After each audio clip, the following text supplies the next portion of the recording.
नमस्कार।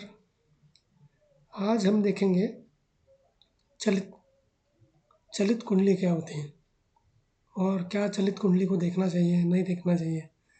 ज़्यादातर जो एस्ट्रोलॉजर्स हैं आप देखेंगे चलित कुंडली देखते ही नहीं, ठीक है। लेकिन कुछ एस्ट्रोलॉजर्स बोलते हैं कि चलित कुंडली बहुत इंपॉर्टेंट होती है, उसको देखना चाहिए।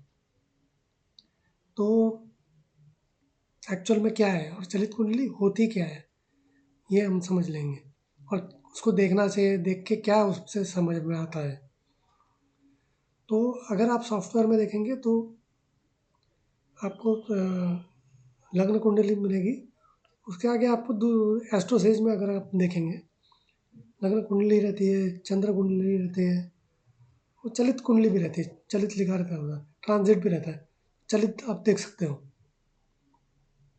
तो चलित कुंडली क्यों बोलते हैं? क्योंकि देखो हम जो पकड़ते हैं कि every house is of every zodiac sign is of 30 degrees, और एक हाउस में एक जोडिएक साइन रहता है। इस तरह से हम कुंडली देखते हैं। और एक ग्रह, कौन सा ग्रह उस जोडिएक साइन में है, उस हाउस में है, इस तरह से हम देखते हैं। तो एक्चुअल में जो अगर आप देखेंगे तो ऐसा नहीं है कि 30 डिग्री का रहता है, कोई 25 डिग्री का रहता है, कोई 35 डिग्री का रहता है। सब सेम साइज के जोडिएक साइंस नहीं रहते हैं। और यही कंसेप्ट सेम केपी एस्ट्रोलॉजी में भी है, वो थोड़ा डिफरेंट है, तो उसको आप छोड़ दो। आप केपी एस्ट्रोलॉजी सीखोगे तो आपको पता चलेगा। लेकिन हाँ, अगर एस्ट्रोसेज में आप केपी चार्ट में जाओगे तो उसमें भी आपको ऐसे टाइप का दिखेगा। लेकिन अभी हम नॉर्मल लग्न चार्ट है उसके बारे में बात कर रहे हैं। तो उसके बाजू में चलित कुंडली भी रहती है। तो चलित कुंडली इसलिए बनती है क्योंकि एक्चुअल में 30 डिग्रीज के सब जोडियाक साइन नहीं रहते हैं, तो इसलिए चलित कुंडली बनानी पड़ती है। अब चलित कुंडली बन गई तो क्या चलित कुंडली का इम्पोर्टेंस है, क्या उसको देखना चाहिए, नहीं देखना चाहिए? हाँ, बिल्कुल देखना चाहिए। क्योंकि आप चलित कुंडली देखेंगे ना तो तब आपको पता चलेगा कि इनिशियली, क्योंकि वो टेम्पररी कुंडली है, फाइनल जो प्रॉमिस है वो D1 से ही देखा जाएगा, या आप D9 को भी देख सकते हो। लेकिन चलित का जो है वो फलित नहीं होगा, वो टेम्पररी कुंडली रहती है। तो टेम्पररी कुंडली रहती है तो फिर उसका इम्पोर्टेंस क्या है? उसका इम्पोर्टेंस ये है कि आपको पता चलता है कि पहले क्या होता है, बाद में क्या होता है। नहीं तो क्या होता है कि सामने वाला जो आपको पूछ रहा है उसको लगता है कि आपको कुछ पता ही नहीं है, ठीक है। इसलिए चलित आप देख लोगे ना तो आपको पता चल जाएगा, क्योंकि बहुत बार ऐसा होता है। और ये आपने देखा रहेगा कि नहीं, लेकिन रियल लाइफ में तो एग्जांपल देखे ही रहेंगे। बहुत लोगों का लव अफेयर रहता है, सब अच्छे से चलता रहता है, लेकिन शादी नहीं होती है, शादी अरेंज मैरिज हो जाती है। तो ऐसा क्यों होता है?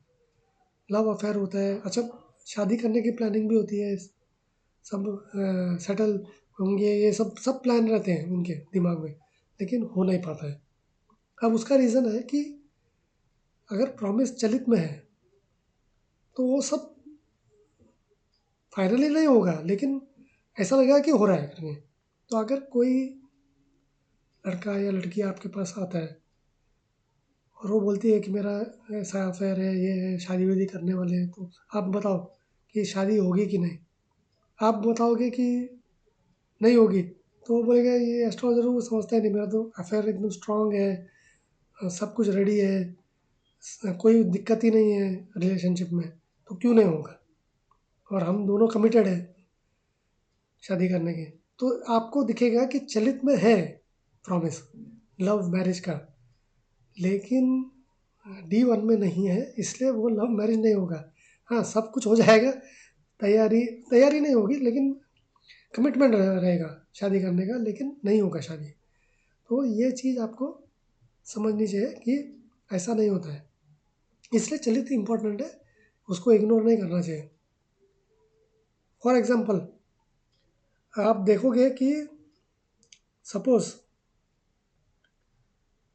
10th हाउस का Lord 10th house Lord first house में यानी D1 में, और 10th हाउस लॉर्ड इन 12th हाउस, किसमें? चलित में। ठीक है, 10th हाउस का लॉर्ड D1 में फर्स्ट हाउस में है, और 10th हाउस का लॉर्ड 12th हाउस में किसमें? चलित में। तो स्टार्टिंग में क्या होगा कि उसको कुछ पड़ी नहीं रहेगी काम काज के बारे में, काम करेगा लेकिन ढीला रहेगा, इतना इंटरेस्ट नहीं रहेगा। लेकिन विथ टाइम वो D1 का प्रॉमिस आ जाएगा, और D1 का प्रॉमिस आएगा तो क्या होगा? वो एकदम सीरियस हो जाएगा अपने काम में।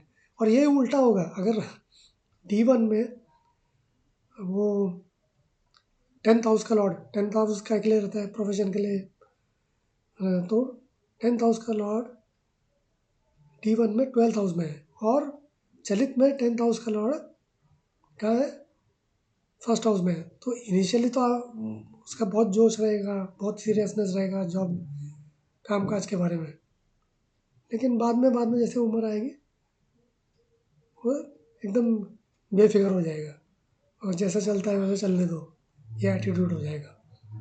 तो ये फ़र्क है चलित और D1 में। लेकिन इसका मतलब ये नहीं कि सिर्फ D1 देखना चाहिए, क्योंकि अल्टीमेटली प्रॉमिस उसका एक सच होगा, ऐसा नहीं, दोनों देखना ज़रूरी है।